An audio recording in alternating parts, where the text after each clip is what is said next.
Today's episode is brought to you by Positively Productive Systems, whose mission is to be the antidote to your stress and to provide compassionate productivity resources and coaching that help you heal and achieve. Be sure to check out both free and paid resources at positivelyproductive.com/resources. Alignment really, in essence, means aligned to something. Like it means lining up to something, which means you need to know what that something is. And so a favorite question of mine is aligned to what? I think that's important because if we just say, I want to feel aligned and leave it right there, then we haven't gone into that reflection time that you and I love. We haven't gone into that learning experience. And I think we all need to go there. You're listening to the Positively Living Podcast. I'm your host, Lisa Zawrotny, founder of Positively Productive Systems and a productivity coach certified in positive psychology and stress management. Join me as we explore ways to live a more proactive, positive life with episodes on productivity, self-awareness, mindset, entrepreneur life, habits and systems, simplicity, fun, and more. I understand overwhelm personally as a multi-passionate entrepreneur, wife and mom to kids and cats, and as a caregiver. I'm here to help you choose what's right for you so you can do less, live more, and breathe easier. Sound good? Let's get to it. Welcome to the Positively Living Podcast. I'm your host, Lisa, and one thing I promise you each and every episode is authenticity. But how do you find your own authenticity? It takes a good bit of exploration and self-reflection, something I help clients do within a productivity context through assessments and review. Today's guest takes a similar approach with her clients, so I invited her to join me and tackle yet another buzzword, alignment. We all want to be in alignment. We know it's a good thing, but today we're going to figure out why and what to do about it. Chantelle Andercastle joins me to talk about this. She's a mentor to service-based business owners and the author of the Aligned Action series for solo entrepreneurs. Through her experiences working one-on-one with hundreds of entrepreneurs, her Bachelor of Education and teaching background, Chantelle has developed a unique approach that centers alignment and self-awareness as key business skills. In this episode, she and I talk about what it means to be aligned, how that connects to taking aligned action, and the benefits of being aligned.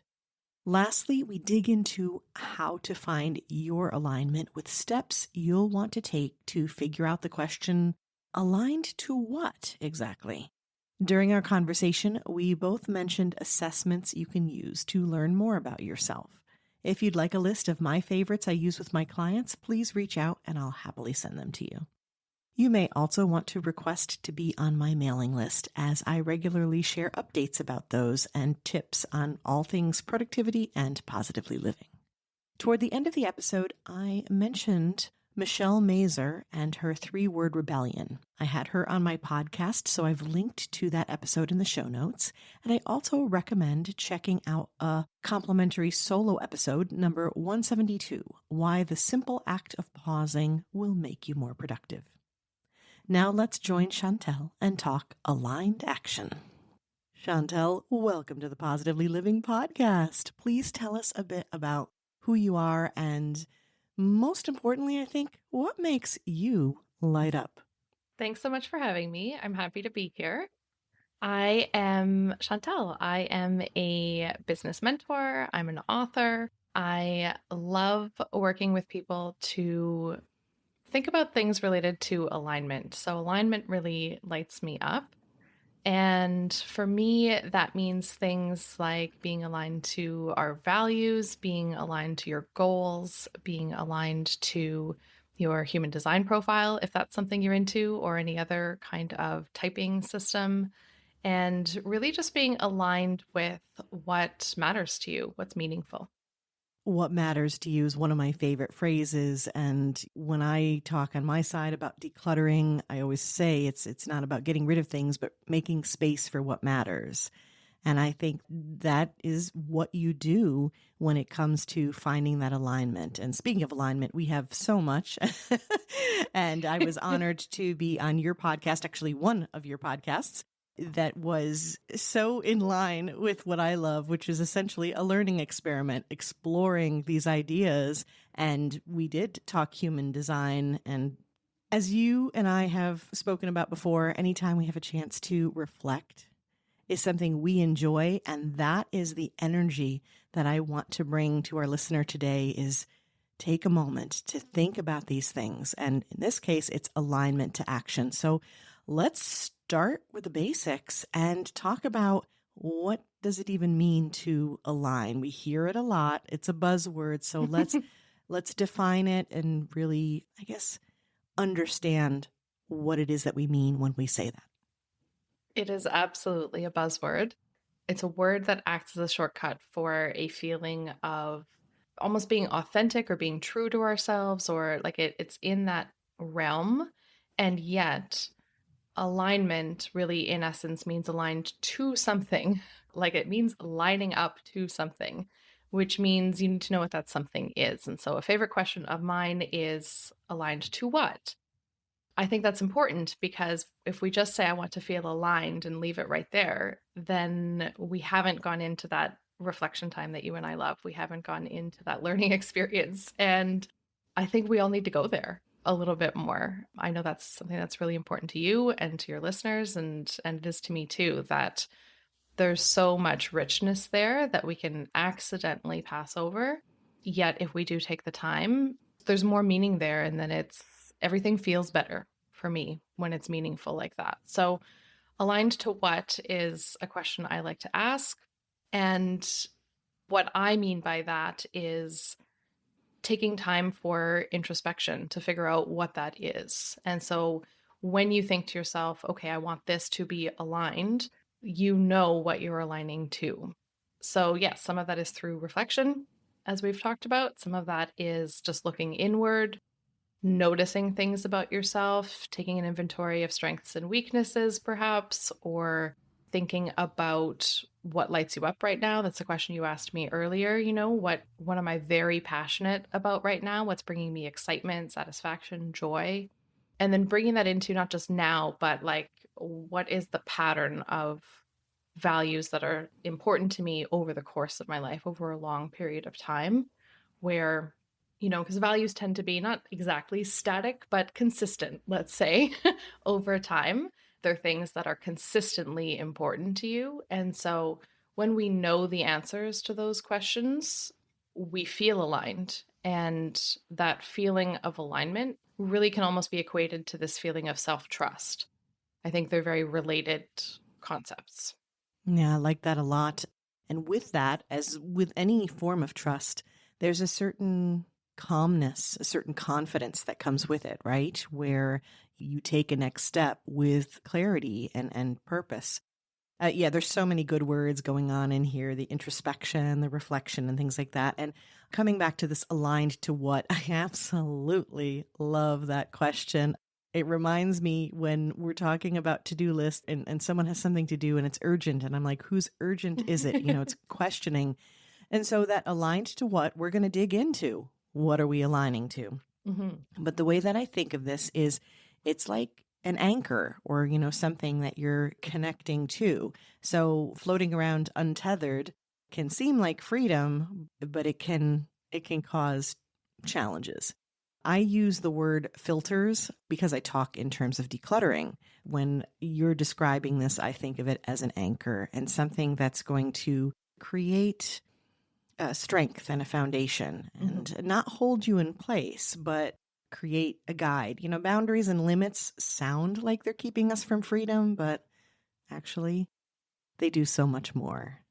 Yeah, I think a sense of security is what it is. It gives you a sense of security that can then allow you to go out into the world and into new experiences and situations and then be fully expressed.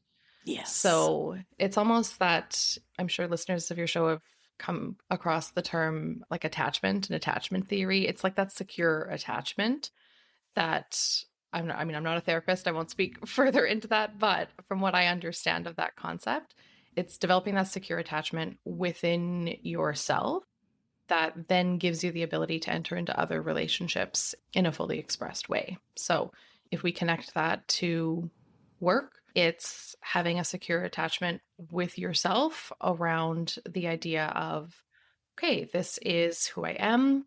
This is what I'm good at. This is what is meaningful to me and brings me that sense of fulfillment.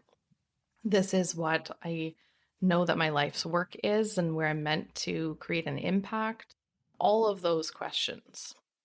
I want to bring up a point before we dig into the ways in which we can question ourselves and figure out aligned to what, that these may be questions that you have already answered. Mm-hmm. And I know that anyone who works with me has answered some of these. But what I love about this conversation is that it's a reminder to us to be continually, I don't want to say constantly because that feels like, it's a burden, but to continually or repeatedly, in whatever capacity and frequency feels good to you, to keep asking these questions. Now, there are things that are fairly consistent, I think, like our values tend to remain constant in a way. But there are also many other aspects of us that fluctuate over time, and things can certainly change. So when we feel something is off, and maybe that's a question I'd love to hear your thoughts on, is this idea of questioning aligned to what? What are some of the points where you're like, ooh, this might be time to reflect? I agree with you completely that it almost has to happen, I would say, cyclically or at least routinely. I like to do it monthly. I do that on my other show, the one you didn't guest on. I do a monthly alignment report, and that's something I encourage people to do along with me, where I'm reflecting on what was aligned to me that month. So things that I said yes to, things that felt really good, things I was proud of, things that weren't aligned to me. So things that maybe turned out to be a no or that were an instant no. Those aren't always the same, or, mistakes that I made that I learned from. And then I also consider my most meaningful actions. So the things that actually felt like they brought me closer to my goals or closer to where I want to be. That kind of like routine alignment is one element of it that's important. It's important to consider alignment anytime you're making, I'd say, like a medium or a big decision. So not, in an everyday, what do I eat for breakfast kind of way, maybe, but in a, how do I want to spend my time in general, or any kind of question like that.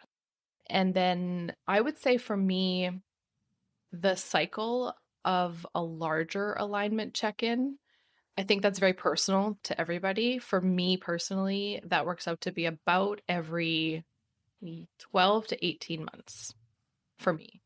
Now, you may have different patterns in your life, and what that time frame is like for you. If you don't know what that time frame is like yet, that's okay. You can experiment a little bit with it and start to notice where you might start to feel like, oh, a little bit of a mismatch, or oh, I feel a little bit uncomfortable, or if you start to feel unaligned or misaligned more often than not, that's a good hint too that you might need one of those larger investigations into what you're feeling and what's going on for you.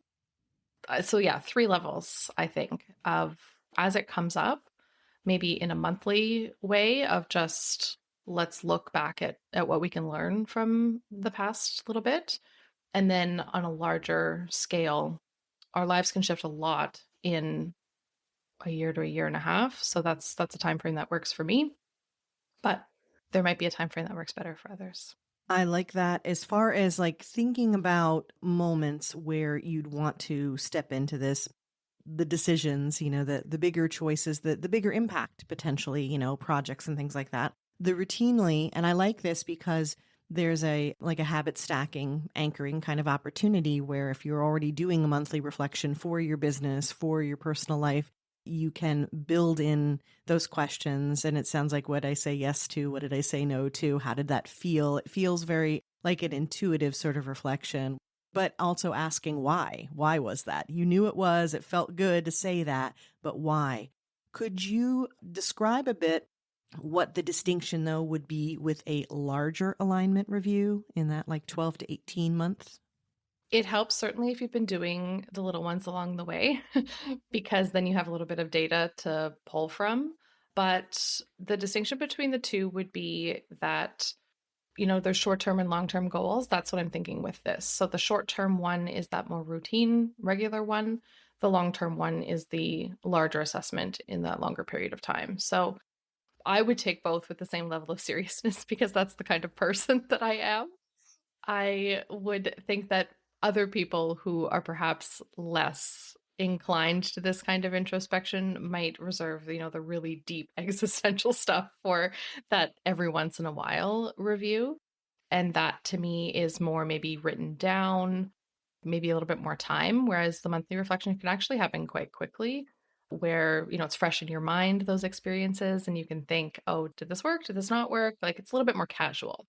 But if we're thinking that longer term review, it's maybe like, okay, let's block out a half day and really think about this. And I'm going to gather a little bit of my data that I've taken. I'm going to review that. I might start with an hour-long meditation or go for a walk or do a workout or like whatever works for you. And really take time to get yourself into that space. Whereas the other one could be done just a little bit more like, okay, let's do a quick little check. Yeah. And as I said, the shorter, like the monthly, the regular, that feels like it can be built in, that it's intuitive, that it kind of fits in with what happens to us, which is we get caught in the flow of life and we're doing. So it's a very quick moment of saying, whoa, hang on, moment to reflect. And that's very doable. It's a good habit. What it feels like with the larger one, you mentioned like what it might look like. And I wonder too about the components of it. It feels like the question of, let me step back even further, like the 30,000 foot view or 50,000 or whatever, like, stepping back, stepping up, looking at the bigger picture, sometimes maybe asking the question like, is my life on track? Am I, trending in the direction that I want? Does this feel good? But I'm also wondering too, if it's an opportunity to maybe, this is the segue into the next part, which is like maybe taking a few new assessments or redoing some assessments that we've done. Like I like to periodically double check, like, am I still the extrovert I think I am? Like, how is this tracking? Like, what's going on here? So does that sound like it could be part of the equation as well? Absolutely. That'll give you something to look forward to also if you love personality tests like the two of us do. Oh, yeah. Yeah. It does make it fun. For me, I believe it's fun to learn about myself. It's fun to discover something new. And to me, that makes life interesting, right? Like we are always growing and evolving and we can always surprise ourselves. And that's a feeling that I welcome in my life. And I agree, it is a really good time to go back to those assessments, especially the ones that could change over time. Mm-hmm. And just see, like you said, do I still align with this? Is this still how I feel? But also good to look at ones that are based on your birth time and don't change over time, that are static, because you might be able to bring new experiences to that kind of like paper pencil kind of knowledge, where something all of a sudden makes sense that didn't before, right? There's got to be, 10,000 pieces of information in a human design chart, for example. And it's too much to take in all at once. And it's too much to, hold up to a mirror and go, okay, does this feel like me? Like you couldn't possibly for every element of it all the time. Right. But over a longer period of time, you might have an experience that then when you look at it again, you go, oh yeah, like that came up for me this year. And I see how that played out in my life. Or even on the other side of, yeah, this used to be really central, but now I'm living over here in this part of my design. And this is what is coming through for me right now. Or I'm using this skill or talent or gift in a new way. Yeah. And that's cool to discover too. Yeah. And even if the assessments come out fairly consistently, I mean, that's data too. It's like, okay, I'm tracking this way. So therefore, the informed decisions that I was trying to make are in fact based on like the correct assumptions that I was understanding about myself. So I can keep going with that.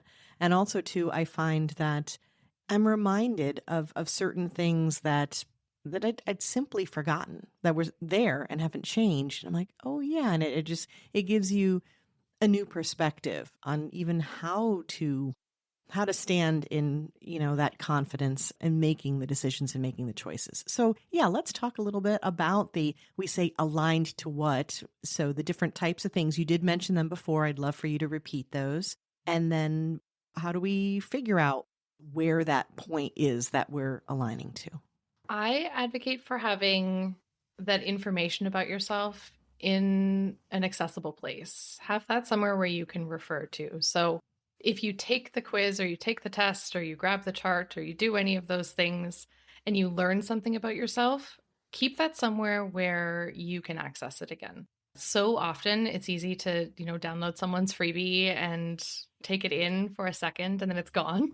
And I really do encourage you to find like an organizational system that works for you. And I'm sure there's 20 episodes of this show that can help you with that.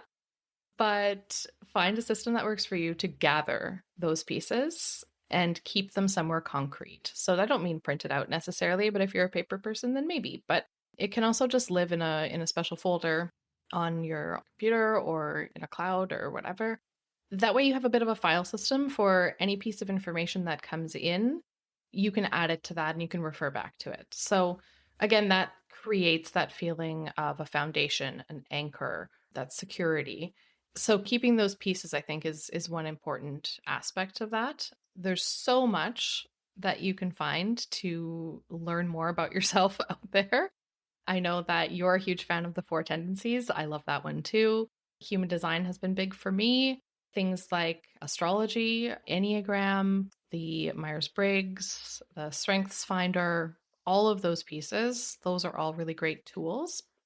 And some you'll resonate with more than others. So just notice where you're drawn and run with that. I don't think one is better or worse than the other, truly. I think there's just some that you will connect with on a different level. You'll feel maybe more seen by the results, and that's worth chasing. So for me, I don't push one over the other. I personally am really drawn to human design, so it tends to be the one that I use personally and with my work with clients, and I bring it up most with friends. But I also think there's so many valuable insights to be gained from any and every other system as well. Yeah, I feel like they're all a jumping off point for this reflection, for these conversations, for exploring and understanding, because the more that you're able to seek evidence in your actions, and anecdotal though it might be, it's still very strong when you say, oh, well, okay, I tend on these assessments to be an extrovert, and I can see that I do enjoy processing externally and that I feel like I'm at my best when I'm doing a podcast interview as opposed to just sitting alone in my office. Or, you can start to see and you can gather the data that way.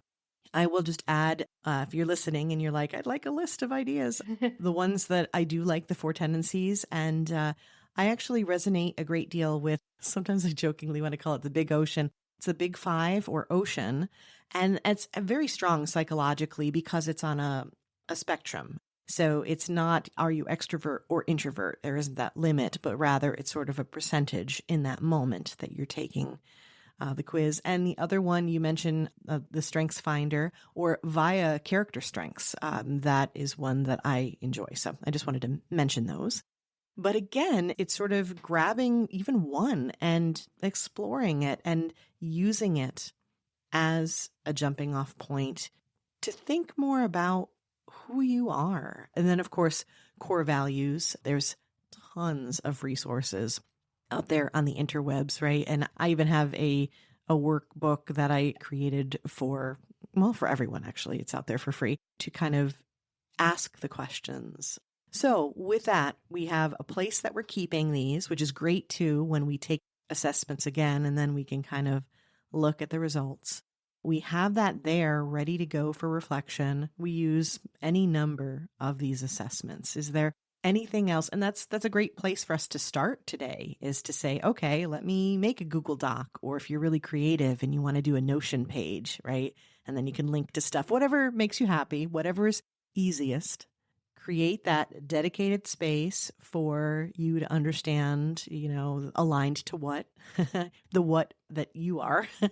And then maybe grab a fresh assessment if you're like Chantelle and I and you like the quizzes. Anything else that we should consider as we're doing this, or you want to leave everyone with to inspire this step? The assessments are one thing, the quizzes are one thing, but there's also a lot of value in the systemless reflections. For me, having things written down, having things, that I've journaled, that I've typed out, answers to workbook questions, as you said, that to me is just as valid as that information that we're pulling from those systems. So there can be this issue, I'll say, with, looking too much towards the external to explain things about ourselves, where there's also an equally important other side of the coin, which is your own internal reflections, your own realizations that you've had about yourself. And so as much as you're looking into the systems and you're looking out there at what does this chart say about me or what does this quiz result say about me, there's also an equal amount of opportunity on the what do I feel my core values are? What do I think my mission is? What my vision is? If you're one of my clients, you have heard me say mission, vision, values more times than you could count because I loop back to that all the time. And I encourage my clients to loop back to that as well. So even in something as small as when I'm working in a workbook or when I'm encouraging clients to work through one of my books, reread what you did yesterday or the day before you do the page from today. And yes, it adds a little bit of time to look back in it, but then you're adding richness because it's grounded in something. So always going back to that, how do I feel about this? And what is truly important to me here? And having answers to those things written down on paper, especially as a business owner, if you're an entrepreneur listening, having these pieces will save you so much time in the long run. I know it's not fun to sit down and cross out and change this word and look up synonyms and arrive at a mission statement. It's not objectively fun unless you're Lisa and I. It's not really that fun. But it is so helpful to have. I base almost everything new on something that already exists. And I work with clients and I help them through my books to do the same of have something that you can base other things on. And I truly believe that all of the decision making becomes easier. All of the future reflections are easier if you've done some of that base work. So mission, vision, values are the three that I think are foundational that will help you with everything else. I'd also add on to that, the next level of that, having your brand voice defined is an important part of that. Having your systems and your processes defined and documented is another one of those. Speaking your love language there. You are. And so many others that you can base on those initial mission, vision, values kinds of statements. Again, having a Google Doc with all of that, like information about your ideal client, information about your offers, information about your brand voice, having all of that makes it so that, for example, when you're applying to be a speaker on or a guest on Lisa's podcast and you encounter her detailed form, when you're answering those questions, you're not creating something out of nothing. You're creating something out of a foundation that you have that you're comfortable with, you're confident in. And that makes all the difference in how you show up to that thing. It truly does save you a lot of time when you're going to do those things in your business because you're going to be asked the same question on different forms many, many times. And if you're always starting from scratch, it feels less than to me. And that's why I try as much as I can not to do that. It creates this feeling of like, oh no, I don't have this. Am I ready? And you probably are. You haven't gathered enough evidence to back up to yourself and prove to yourself that you are. And so when you keep this information and you develop this information over time for yourself, you can answer that aligned to what question and you can create everything else in a way that is aligned. That's where this all leads. Yeah, aligned and incredibly efficient. You just gave us some incredible answers as far as what we can do to step away today. But a bonus on top of that is you are talking about a system where you can be consistent and efficient. It's so productive to be able to repurpose. And I want to highlight a few things just so they're not lost in here. First of all, We have the steps you can take today is to create a dedicated space to keep this information that you are figuring out. If you want, go ahead, use this as an excuse to take an assessment. No problem. I'll put some links in the show notes to track what you're doing and to elevate the systemless part of it. Yes, or the outward part, shall we say. It's fine to go ahead and take in when you put in data or you say, here are the details. What does your quiz say? That's great. But also, what does your heart say? So I was immediately thinking about journal prompts and the workbooks and things that we provide. And there's tons out there. But just taking a moment to ask a few questions, even like, what lights you up? And here's the most important. I want to do an auditory highlight on the point you made about not only going through that process, which is so valuable, but reviewing it, rereading what you wrote. So that's right there is the takeaway today in terms of how am I, making sure I'm aligned. And then on top of that, from a productivity standpoint, once you have that information ready to go, you hone it and it becomes mission, vision, values. It becomes the core of what you're saying. And then when you have that as templates, it's copy paste. It can be copy paste and modify. Don't get me wrong. Yes, copy paste adapt. Right. Yes. And add to it. But the core is right there. That was a process that I did with the 3-word rebellion. Michelle Mazur was on the podcast and I used that and I went double rebellion because it was supposed to be 3 words, but I did 6 words, but they're 3 phrases it's become all of that really. It represents positively productive. It's do less, live more, breathe easier. So that's like a consistent thing you want to keep saying and you want to keep sharing. And it becomes pillars. It becomes all the things. There's so much repurposing. So brilliant. I love it. I think this is a great place for us to wrap up.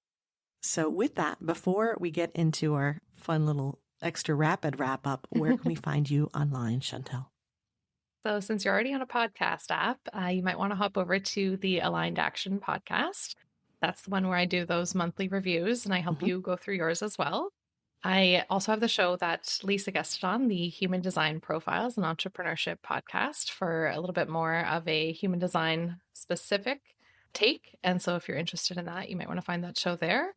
Then I can also be found on Instagram. That's where I like to chat with people the most. Please send me all of your questions and insights. I love to connect with people there.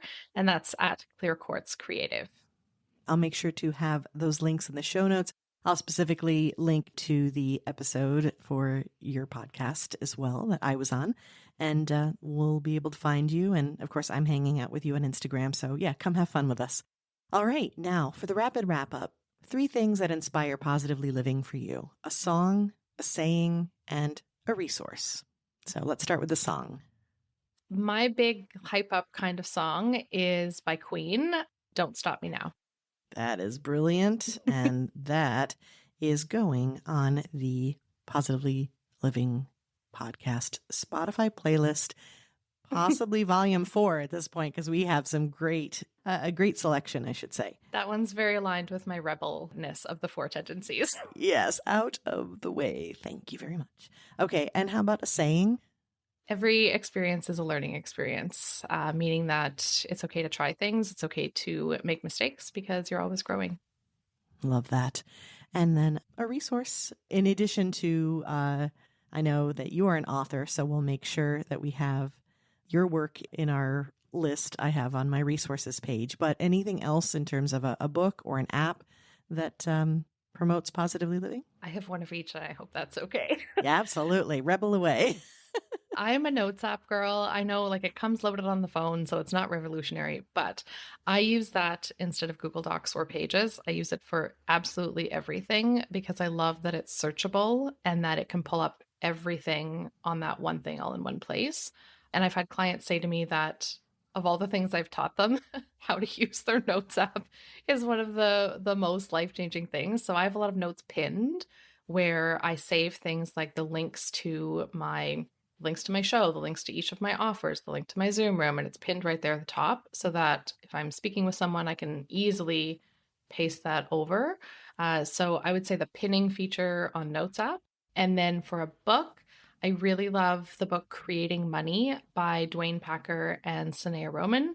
It's got a more kind of spiritual side of things, but it's also very practical in a way that those books sometimes are not. So it's an older volume, but it is still in print. It is still available. It has a very cute 80s design on the front.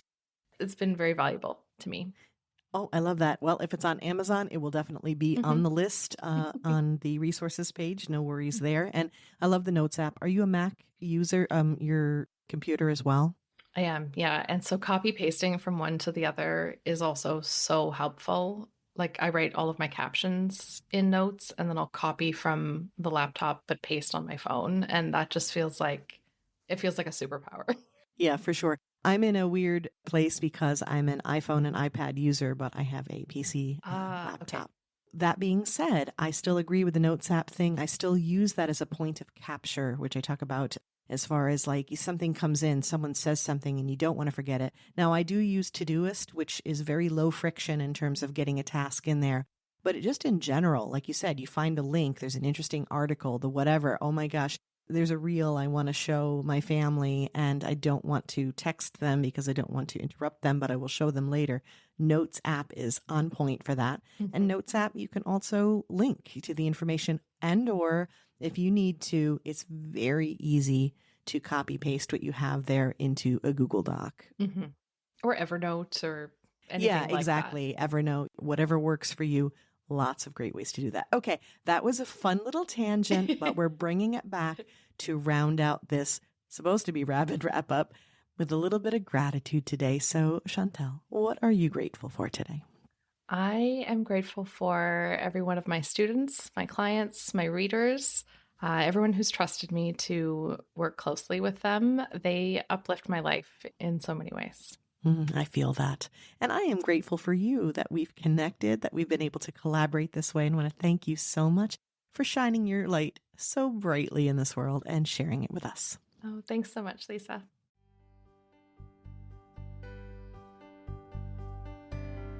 Thank you for joining me today. Your time is precious and limited, and I'm honored you chose to spend it with me. If you have feedback, questions, or want to schedule a chat, head to positivelyproductive.com/connect. And if you are looking for any of the resources referenced on the podcast, from books to products to training and more, go to positivelyproductive.com/resources.